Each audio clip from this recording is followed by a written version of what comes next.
Në njësitë administrative të Bashkisë Gjirokastër po vjen puna për pastrimin e kanaleve vaditëse në mënyrë që fermerëve t'u garantojnë shërbimet për kulturat që ata kanë mbjellë. Deri tani nga strukturat e bashkisë janë pastruar më tepër se 63 kilometra kanale vaditëse, të cilët do të çojnë ujë për fermerët në më tepër se 500 hektar tokë bujqësore të mbjellë kryesisht me jonjë dhe dritra, sipas specialistit Tomor Sheu. Puna është fokusuar tërësisht tek pastrimi i kanaleve vaditës. Aktualisht jemi në fundin e pastrimit të kanaleve vaditës, gjithçka është në eficiencë të plotë, pasi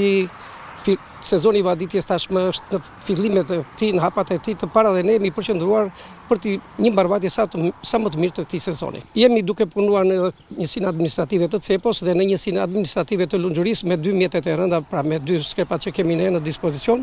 siç thash, për të shkuar me sukses drejt një sezoni sa më të mirë vaditës. Aktualisht janë pastruar 61.2 km kanale vaditëse, të cilët me punës tonë të mjeteve të Agjencisë Bujqësisë së Pyjeve, Ujitjes dhe Kullimit, ashtu dhe të punojësve të ndërmarrjes së shërbimeve komunale, është bërë mundur pastrimi i këtyre kanaleve në masën 100%, pra siç thash, në 63.1 km kanal. Zona problematike janë shqetësime të vogla, këto të cilat më tepër vijnë edhe nga mos kujdesi dhe mos mirëmbajtja e vetë fermerëve të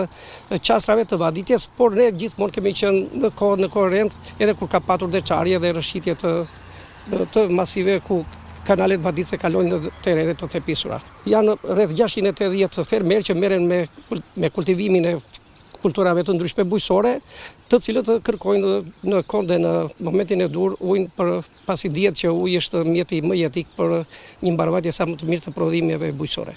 Janë rreth 700 fermerë në të gjithë territorin e Bashkisë Gjirokastër që do të përfitojnë nga këto ndërhyrje në kanalet vaditëse. Sipas tyre, një ndërhyrje cilësore do të ndikojë drejt për drejt në rritjen e rendimentit të tokave të tyre.